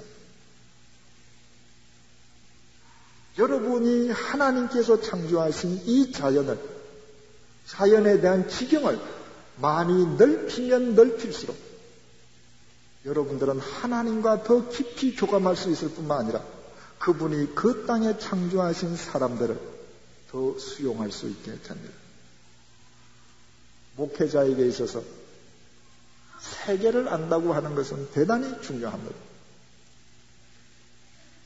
우리가 자기 자신을 키워가야 된다라고 할 때 마지막으로 두말할 것도 없이 실력의 세계를 키워야 합니다. 여러분, 실력은 대단히 중요합니다. 하나님께서는 두 라인의 사람을 쓰십니다. 베드로처럼 배운 것은 없지만 진짜 행동하는 사람이든지 행동하는 척하는 사람이 아닙니다. 진짜 행동하는 사람이든지 아니면 바울 같은 최고의 엘리트들을 쓰십니다. 모세오경을 썼던 모세는 왕궁에서 40년 동안 왕립 교육을 받았던 사람입니다. 구약 성경을 썼던 제사장들은 다 당대 최고의 학자들입니다. 신약 성경의 3분의 1을 썼던 바울 역시 석학입니다. 실력 있는 자들을 들어서 하나님께서는 당신의 글을 쓰게 하셨습니다. 여러분, 실력을 길러야 합니다. 실력이 무엇입니까? 실력은 표현력입니다. 예술가에게 아무리 그 속에 음악이 들어있다 할지라도 표현하는 능력이 없으면 그것은 실력 아닙니다. 수학자는 그 속에 있는 모든 수학적인 사고의 논리를 공식으로 표현합니다. 운동선수는 자신 속에 있는 테크닉과 힘을 운동 경기로 표현합니다. 소설가는 자기 속에 있는 모든 삶의 이야기들을 글로 표현합니다. 목사는 하나님께서 주신 은혜를, 진리의 말씀을 말로 표현하는 것입니다. 제가 여러분들께 묻겠습니다. 손을 직접 드시지 마시고 마음속으로 손을 들어보십시오. 여러분들이 일상사 속에서 한글 사전을 쓰시는 분 마음속으로 손을 들어보십시오. 거의 없을 것입니다. 한국 사람은 중학교에서 사전 찾는 법을 한 번 배운 이후는 사전을 쓰지 않습니다. 여러분, 프랑스 소르본느 대학 학생들이 논문을 쓰기 위해서 불불 사전을 반드시 보면서 씁니다. 영국의 대학생들이 영영 사전을 놓고 씁니다. 그 사람들이 영어를 몰라서요? 프랑스 말을 몰라서요? 아닙니다. 정확한 표현을 위해서입니다. 한국인들이 사전을 쓰지 않기 때문에 일반적으로 한국인이 일평생 말을 하는 데에 동원되는 단어의 숫자가 200여 단어에 불과하다는 글을 본 적이 있습니다. 많은 단어를 동원한다는 사람이 300단어 정도를 동원한다고 합니다. 여러분들이 중고등부를 맡았던 청년부를 맡았던 내일 댁에 가셔서 여러분들 설교 원고를 놓고 나는 몇 단어를 쓰고 있는지 보십시오. 왜 한국에 토론이 없습니까? 민주주의 훈련이 덜 되었기도 하지만 우리가 동원하는 단어의 숫자가 작기 때문에 내가 이 단어를 동원할 때에 내가 생각하는 의미와 받아들이는 상대가 생각하는 의미가 틀리는 것입니다. 그래서 우리는 토론을 하지 않고 말꼬리를 잡습니다. 내가 언제 그렇게 말했니? 이렇게 말했지. 왜 네가 안 그랬니? 그랬잖아. 둘 다 맞습니다. 왜냐하면 한 단어를 다른 의미로 쓰기 때문입니다. 여러분, 문학에서는 무엇이든지 하나를 표현할 수 있는 데에 동원되는 단어는 하나밖에 없다고 말을 합니다. 그 하나의 단어를 찾기 위해서 외국 사람들은 사전을 생활화하고 있습니다. 여러분, 실력은 표현력입니다. 마틴 루터는 교회는 문트하우스라고 했습니다. 이브의 집, 설교가 얼마나 중요하면 문트하우스라고 했겠습니까? 여러분들이 아무리 신학서적을 많이 읽어도, 아무리 많은 정보를 입수해도 여러분들이 정확하게 표현할 수 없다면 그것은 여러분들의 실력이 아닙니다. 여러분들이 하나님의 사랑을, 주님의 진리를 정확하게 표현하지 못할 때에 로고스이신 그분의 비전이 어떻게 여러분의 설교를 통해서 역사하실 수 있겠습니까? 실력은 표현력입니다. 표현되어지는 것만 여러분의 실력입니다. 먼저 말에 대한, 한글에 대한 실력을 키워 나가십시오. 여러분들이 해외에 가서 외국인을 상대로 목회할 사람이 아니라면 200단어, 300단어를 가지고는 하나님의 역사를 온전히 전달하는 도구가 될 수 없습니다. 네 번째로, 하나님을 비전으로 삼는 사람들은 이성적 신앙의 소유자가 되어야 합니다. 로마서 12장 1절을 통해서 바울 사도가 이렇게 이야기를 합니다.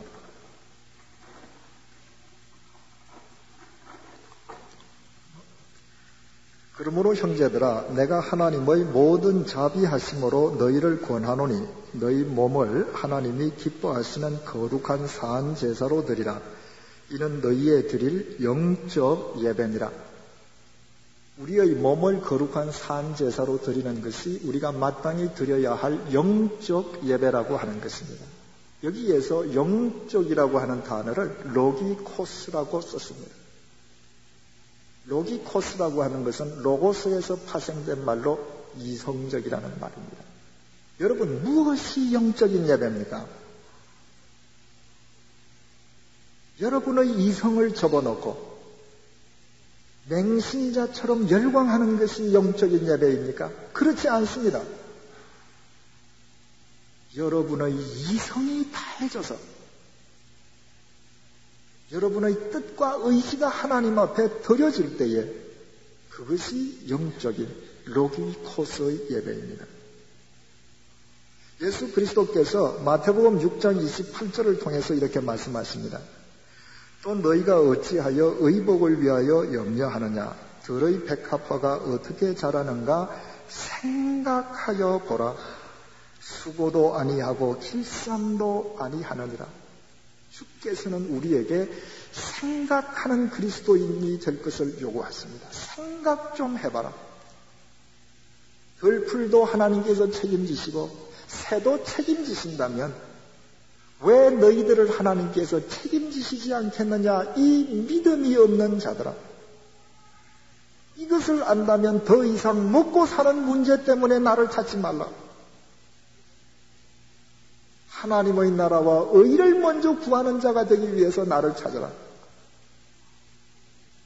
여러분이 이성적인 그리스도인이 되지 아니하면 여러분의 신앙은 평생 먹고 사는 수준을 뛰어넘을 수 없습니다.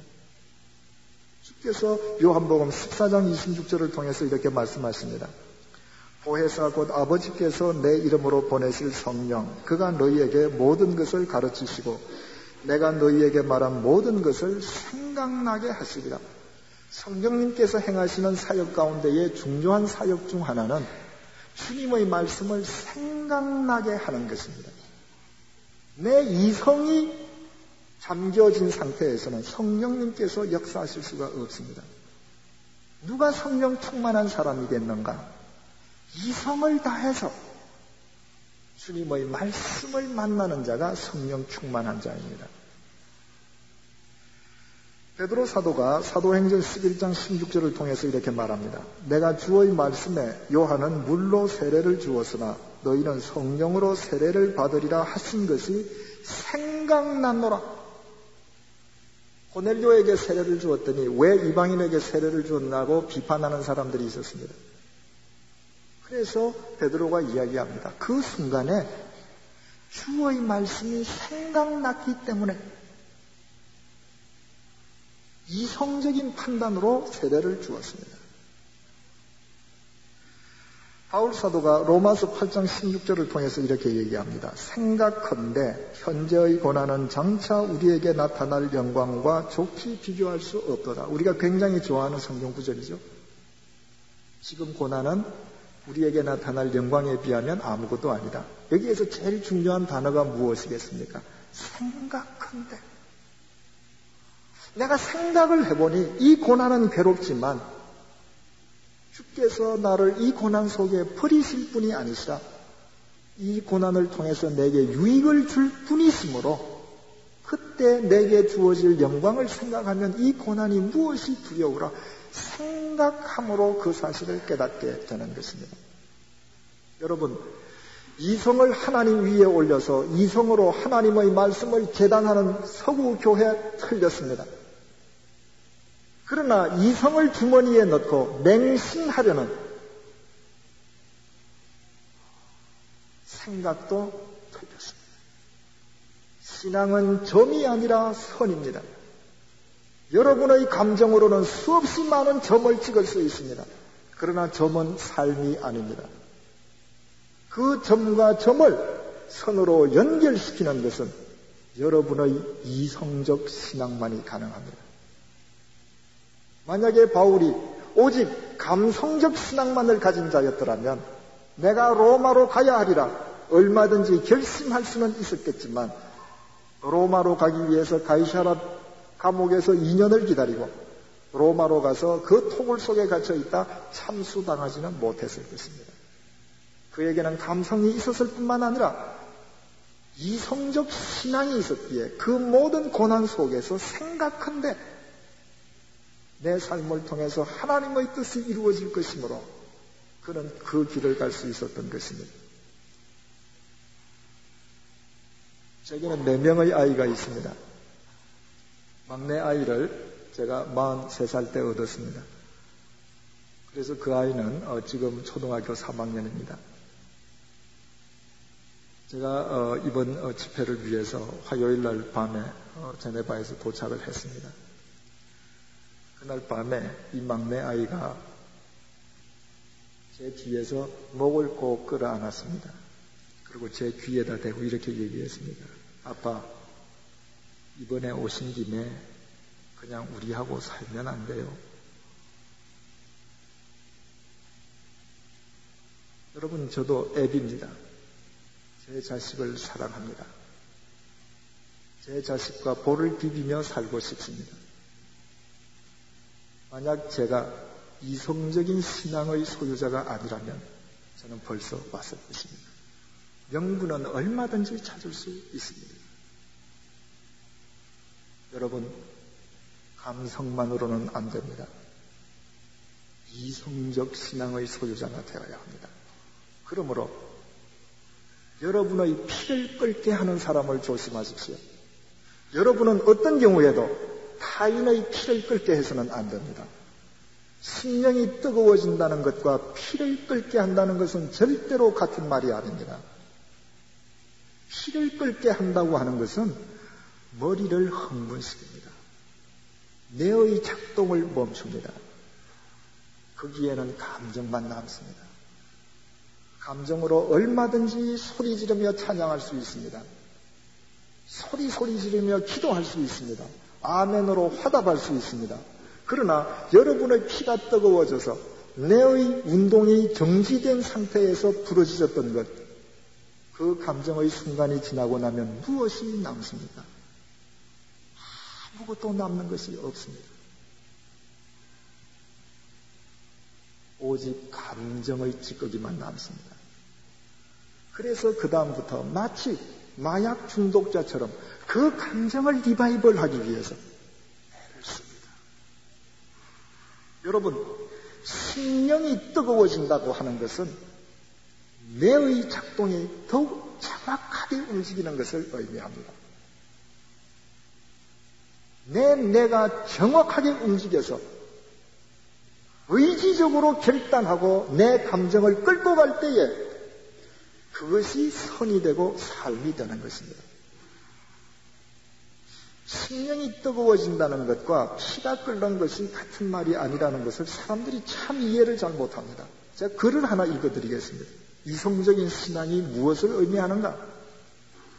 심령이 뜨거워진다는 것과 흥분한다는 게 구별된다는 게 무슨 말인가? 제가 글을 하나 읽어드리겠습니다. 이 글은 제가 영락교회에서 교육전도사로 봉사할 때 당시 영락중학교 3학년 여학생이 쓴 글입니다.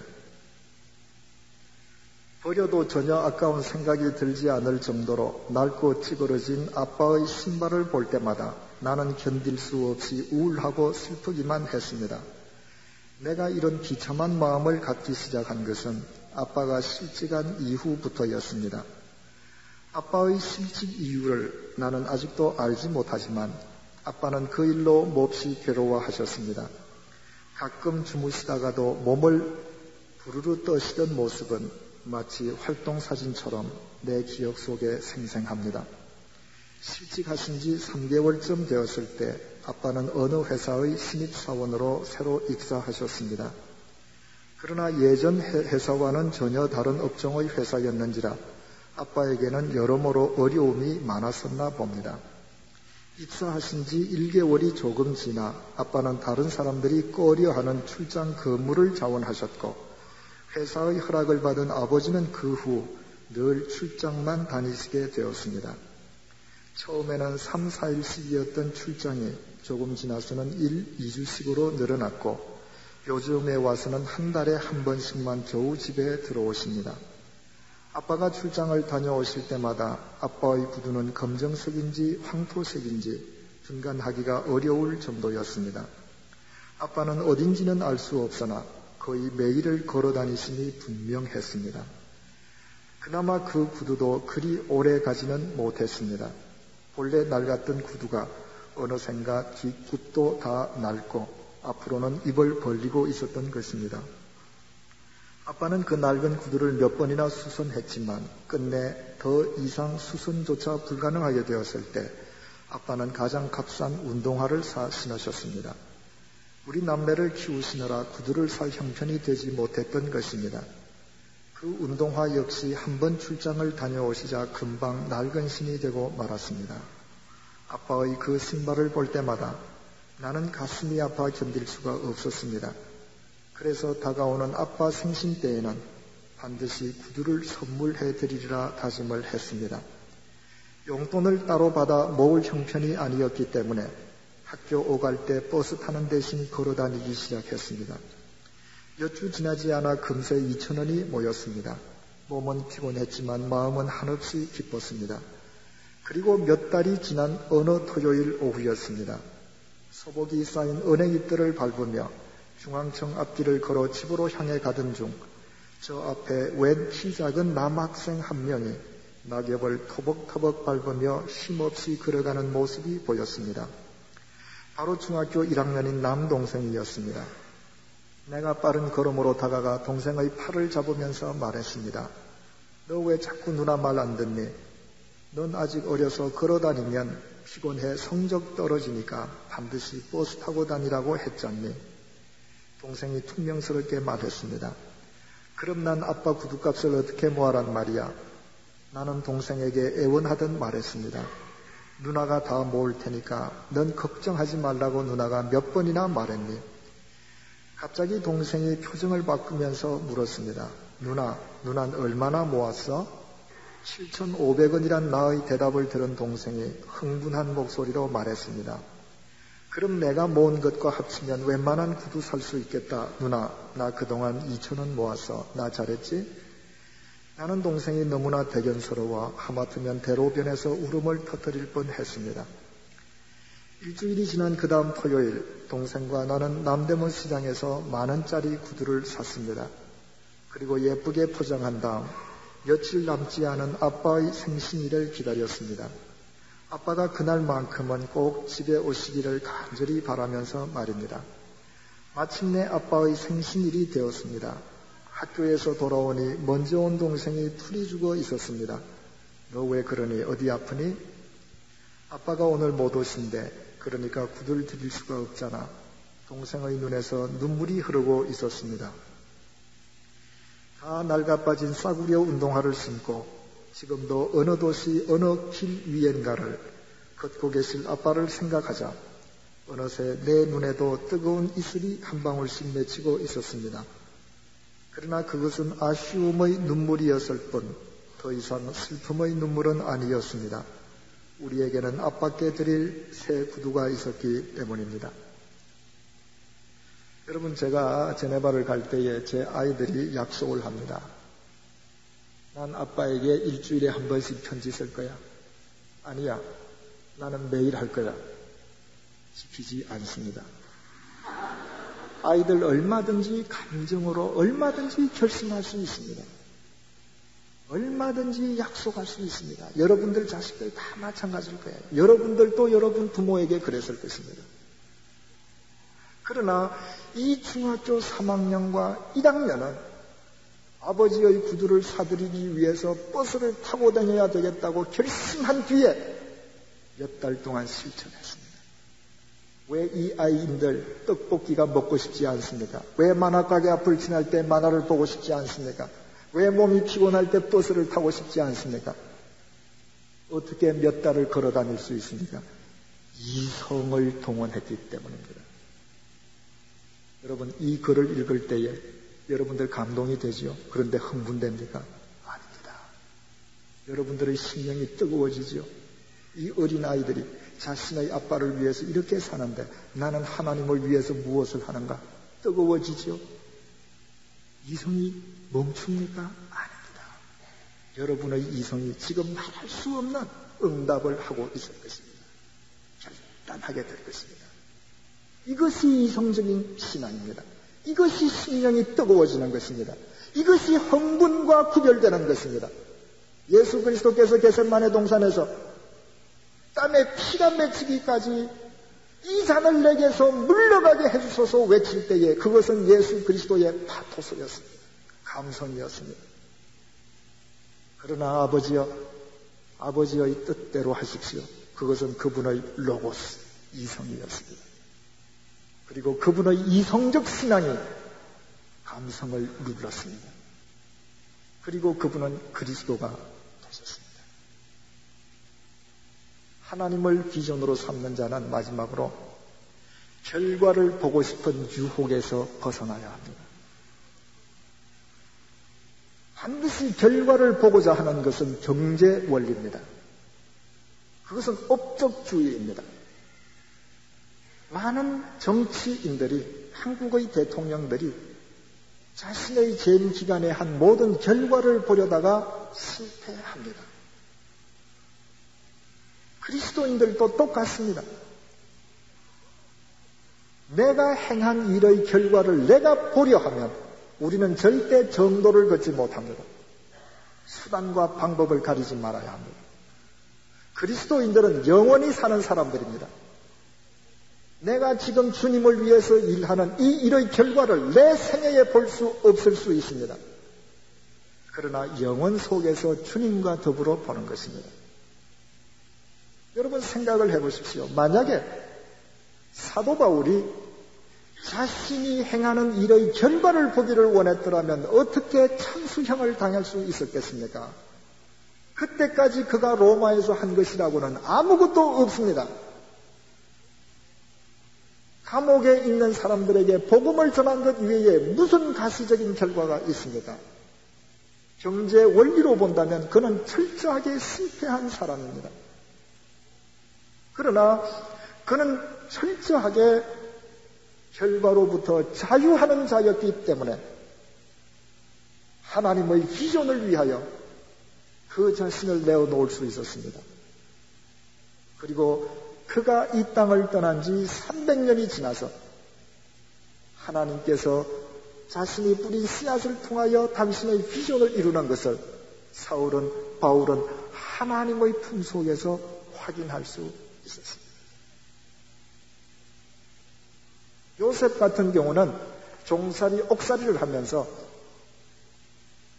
자신이 하나님을 비전으로 삼고 살아가는 그 모든 일의 결과를 본 사람입니다. 바울은 보지 못한 사람입니다.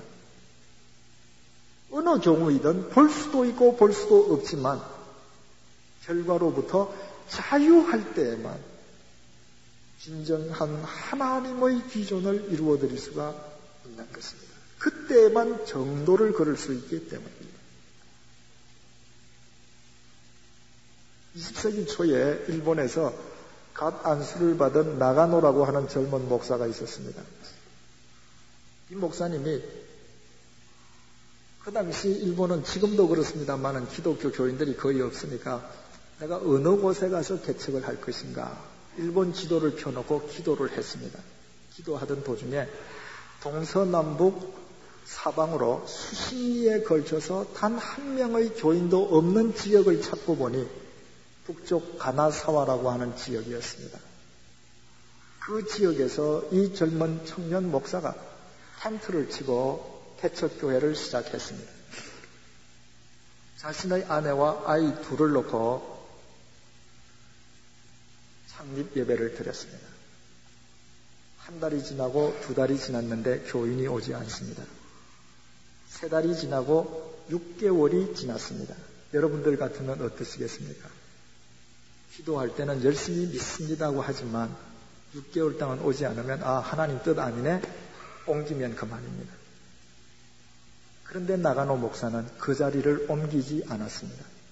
하나님께서 자신을 그곳으로 보내주신 줄 믿었기 때문에 하나님께서 이루신 일이 있다고 믿었습니다.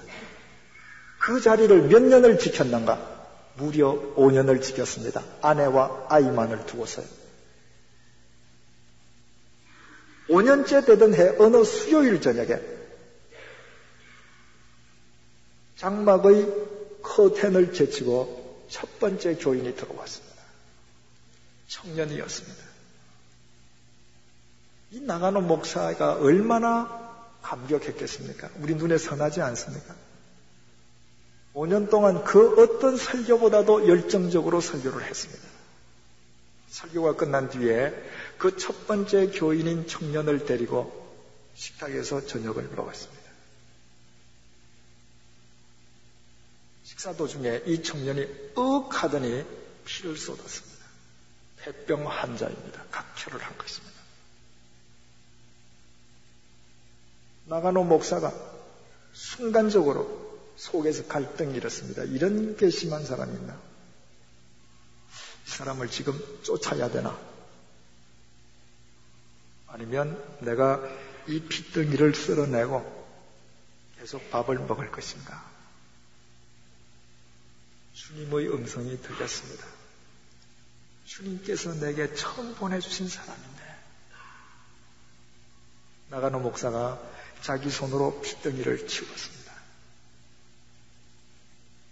그리고 음식을 가져다가 청년하고 다시 먹었습니다. 그 청년은 일본의 유명 정치인의 사생아로 태어났습니다. 태어날 때부터 출신이 그랬기 때문에 많은 어릴 때부터 괴로움 속에서 살았습니다. 그러다가 우연히 복음을 접하게 되어서 신학교를 들어갔습니다. 신학교를 다니는 도중에 폐병 환자가 되었습니다. 학교에서 정학을 당했습니다. 당연하지 않겠습니까? 지금도 폐병이 전염병인데 20세기 초에 얼마나 무서운 병입니까? 다니던 교회에서 파문을 당했습니다. 낫고 나면 오라는 것입니다. 이 청년이 생각할 때에 성경은 거짓말이다. 예수 거짓말이다. 나는 누구에게 돈을 요구하지 않는다. 나는 누구에게 나의 치료비를 요구하지 않는다. 나는 누구에게 나의 폐병을 옮길 만큼 경솔한 사람이 아니다. 그러나 단 한 사람이라도 폐병 환자인 나를 그리스도인으로 대해주는 그리스도인을 만나고 싶다. 없었습니다. 한 사람도 없었습니다. 이 청년이 자살을 결심했습니다. 내가 살아서 무엇하리? 그런데 자살 전에 우연히 한 사람이 이야기를 했습니다. 북쪽 가나사와 지방에 가면 나가노라고 하는 목사가 있는데 아마 그 목사 한번 찾아가 보시오. 이 청년이 찾아갔습니다. 그날 저녁에 밥을 먹다가 자기가 피를 쏟았습니다. 나가노 목사가 피를 쓸고 다시 밥을 차려왔습니다. 그 순간에 이 청년이 주님을 다시 만났습니다. 주님은 살아계시는구나. 주님의 은혜에 의해서 청년의 폐병이 났습니다. 그리고 이 청년이 신학교를 졸업한 뒤에 그 유명한 가가와 도요히코 하천 풍원 목사가 됩니다. 그리고 오사카에서 동경에서 수없이 많은 빈민을 위해 자신의 생을 섬김과 봉사의 삶으로 내어놓았습니다. 이 빈민들 중에 영양실조가 걸린 사람들이 가장 고통스러워하는 것은 변비입니다. 학문에 이 변이 차돌처럼 굳어 있어서 변을 보지 못하는 겁니다. 우찌무라 간조 목사가 그 빈민들의 학문을 손가락으로 후벼주지만 되질 않아요.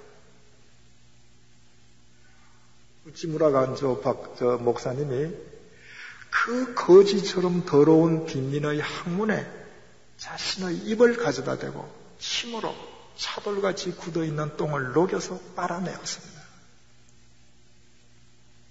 그 사실을 알게 된 일본 기자가 가가와 도요히코 목사에게 물었습니다. 당신 안 그렇지만 그 어떻게 그런 짓을 할 수 있습니까? 그가 이렇게 대답했습니다. 저는 배운 대로 합니다. 제 선생님은 제가 각혈한 핏덩이를 닦아주셨습니다. 그분이 하신 것에 비하면 이건 아무것도 아닙니다. 그 가가와 도요히코 목사가 중국으로 건너갔습니다. 중국의 빈민들을 위해서도 똑같은 삶을 살았습니다.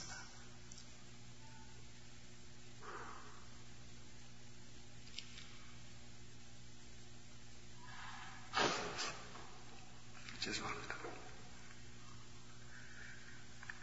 장개석 총통의 부인 송미령 여사께서 크리스찬이십니다. 하천 부원 목사님 이야기를 듣고 깊은 감동을 받았습니다. 그분을 모셔서 개인적으로 성경 공부도 했습니다. 1945년도에 일본이 패망을 했습니다. 일본 군대와 함께 민간인들이 철수를 합니다. 일본이 점령하고 있던 나라에서 민간인들이 철수를 할 때 현지인들로부터 테러를 당한 사건이 많았습니다. 그렇지 않겠습니까? 오랜 세월 동안 그 땅을 착취한 사람들이니 갈 때 어떻게 테러를 안 당하겠습니까? 우리나라에서도 당했습니다. 제일 지독하게 당한 데가 사할린으로 알려지고 있습니다. 그런데 일본 패망 당시에 중국 땅에 있던 일본 민간인의 숫자는 200만 명에 달했습니다. 200만 명 중에 단 한 사람도 테러를 당하지 않았습니다. 천황의 항복 선언과 동시에 장개석 총통이 포고령 제1호를 내렸습니다. 철수하는 일본 민간인에게 위해를 가하는 자는, 물자를 빼앗거나 테러하는 자는 중형에 처한다. 이것이 종전 이후 포고령 1호입니다. 그 배후에 가가와 도요히코 목사의 감동이 있었던 것은 물론입니다.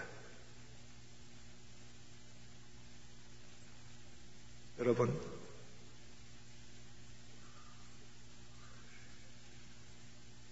나가노 목사는 평생에 한 명의 그리스도인밖에 배출시키지 못했습니다.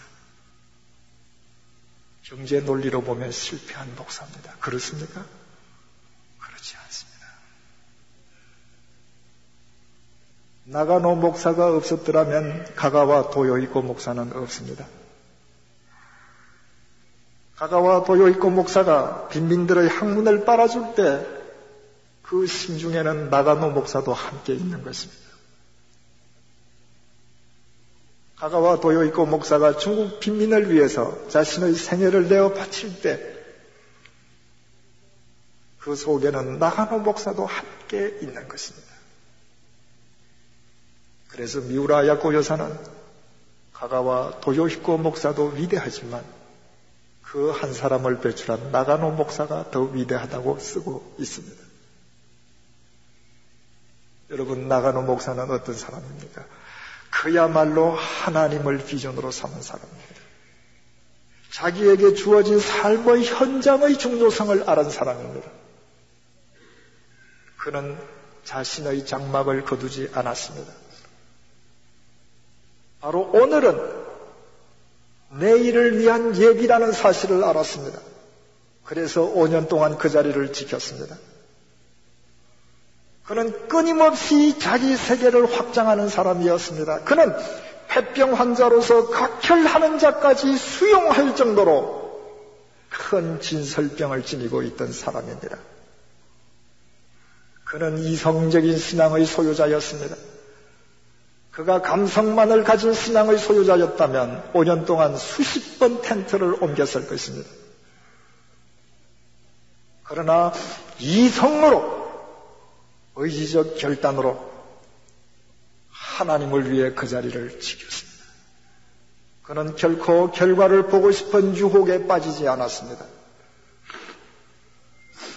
그가 자신의 목회의 결과를 보기를 원했더라면 머리 숫자만을 중요시 했더라면 각혈하는 청년을 그리스도 안에서 세우지 못했을 것입니다. 그는 정말 하나님을 비전으로 삼았던 사람이고 하나님을 비전으로 삼았기에 섬김과 봉사의 사람이 될 수 있었고 하나님을 비전으로 삼았기 때문에 나가노를 통하여 가가와 도요히코를 세우려는 하나님의 비전이 이루어졌습니다.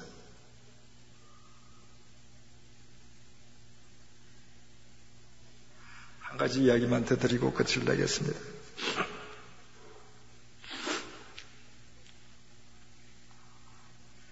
작년 10월 6일 날 포르투갈의 국민 가수인 로드리게스 아말리아라고 하는 여자가 죽었습니다. 그 여자가 어느 정도로 포르투갈 사람들의 사랑을 받는 위대한 가수인가 하면 로드리게스 아말리아의 죽음이 발표되는 순간에 포르투갈 내각이 가기를 쾌체 중에 있었습니다. 그 사실을 아는 순간에 그 즉석에서 가기가 아말리아 로드리게스 가수를 위해서 사흘 동안의 조의 기간을 결정했습니다. 그리고 조기를 달았습니다. 여러분, 한국의 국민 가수가 누굽니까? 조용필 씨, 이미자 씨? 만약 그분이 돌아가셨을 때에 한국 정부가 사흘 동안 조의 기간을 설정할 리도 없지만 설령 한다고 해서 국민이 용납하겠습니까? 그런데 포르투갈 국민은 다 용납했습니다. 파도라고 하는 포르투갈 민속 음악이 있는데 이 민속 음악을 로드리게스 아말리아라고 하는 사람이 부름으로써 세계 음악으로 끌어올렸던 사람입니다. 사흘이 지나서 로드리게스 아말리아의 장례식이 리스본 대성당에서 있었습니다. 생중계가 됐죠.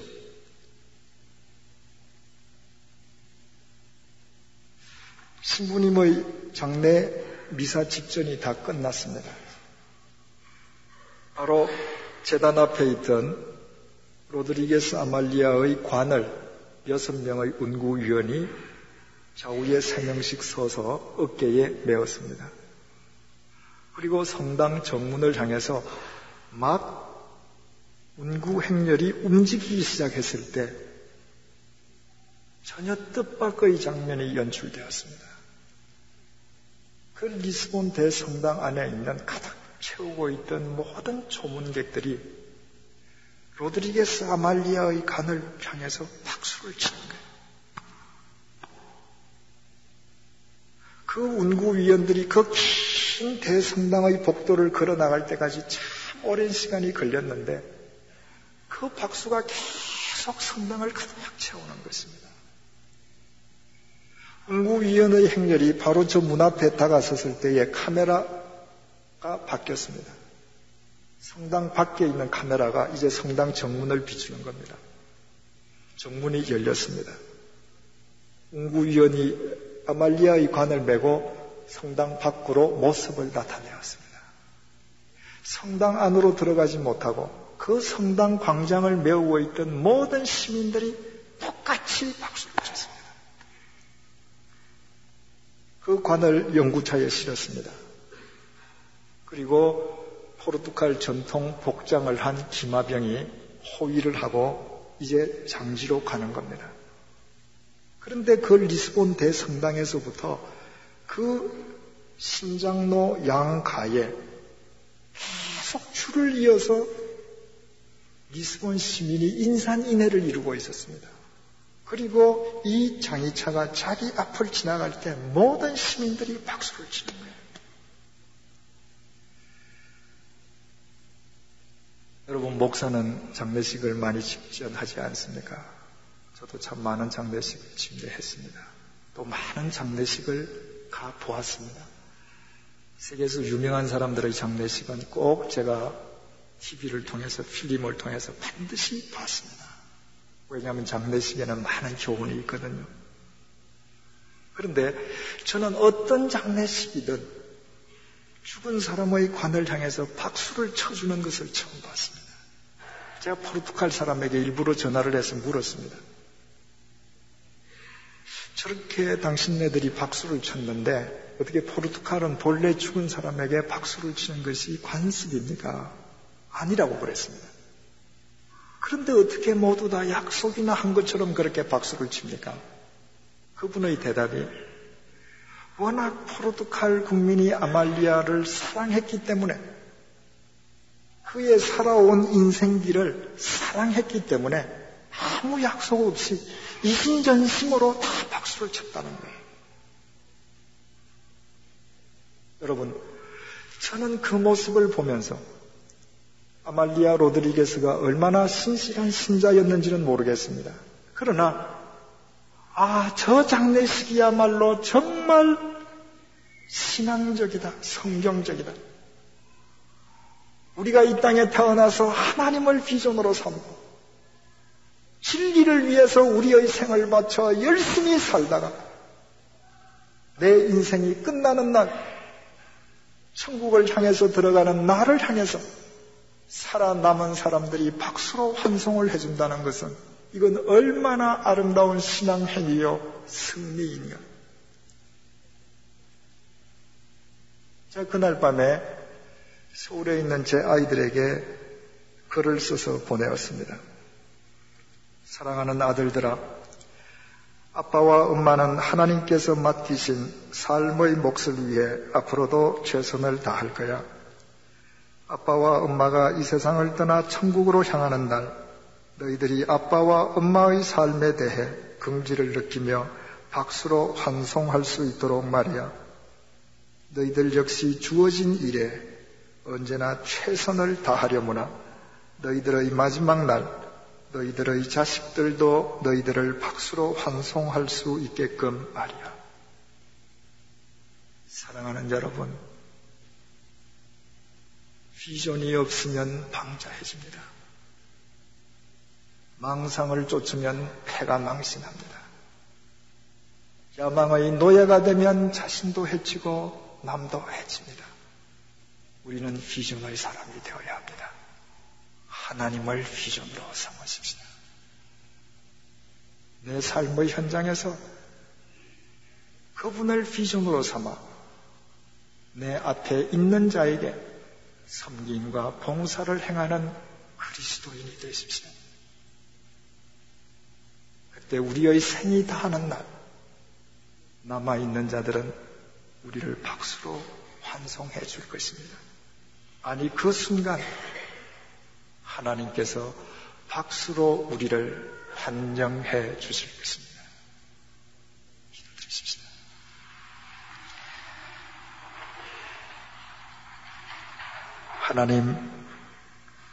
하나님을 비전으로 삼기를 원합니다.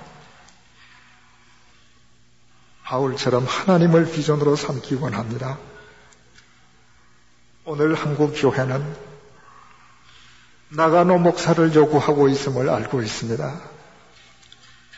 우리 한 사람 한 사람이 나가노가 되게 하여 주옵소서.